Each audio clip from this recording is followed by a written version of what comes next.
I'm Kayla Holloway. I'm actually making nitric oxide and hydrogen peroxide sensors. So it's basically DNA wrapped single wall carbon nanotubes.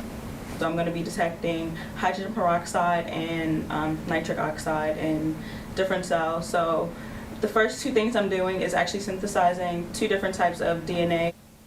So AC15 is the DNA that works to detect nitric oxide in the cells, and then GC15 works to detect hydrogen peroxide in the cells. Really, the value of these sensors is that they're involved in a lot of different pathways in the development of cancer as well as the treatment of cancer and the regression of cancer. I have my GC15 right here. This is the original concentration, and then I'm diluting it so we can use it for the fluorescence machine. And I'm going to do the same thing for AT15, make another dilution. In my lab back at Howard, I work to synthesize silver phosphate nanoparticles and encapsulate them in polymers. So I actually have experience working with nanoparticle synthesis.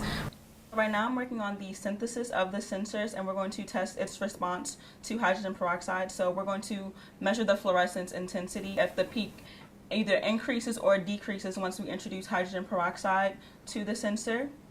And then later on down the line, we're going to actually start working with cells and see how the sensors work inside the cells with hydrogen peroxide. I take the samples that I diluted, and then I put them in cuvettes, glass cuvettes, and then we can place them inside of the machine, and then the computer has software that can analyze it and measure the absorbance.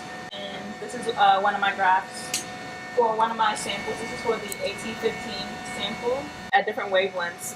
The sample can take in different amounts of light, and that's what the different peaks are. The absorption spectrum basically just allows us to see how different subtypes of the carbon nanotubes detect light differently or absorb light differently. Then we can further test that with the sensors to see which one works better for either the hydrogen peroxide or the nitric oxide. And the goal of this project is ultimately that with patients, we can be able to get an answer as to whether a treatment is effective within a matter of hours or days, as opposed to what patients currently have to do is wait weeks or months to actually see physical size changes of the tumor burden. So after we do the absorption spectroscopy, we actually take the sensors and we measure the fluorescence and how it responds to the hydrogen peroxide and the nitric oxide.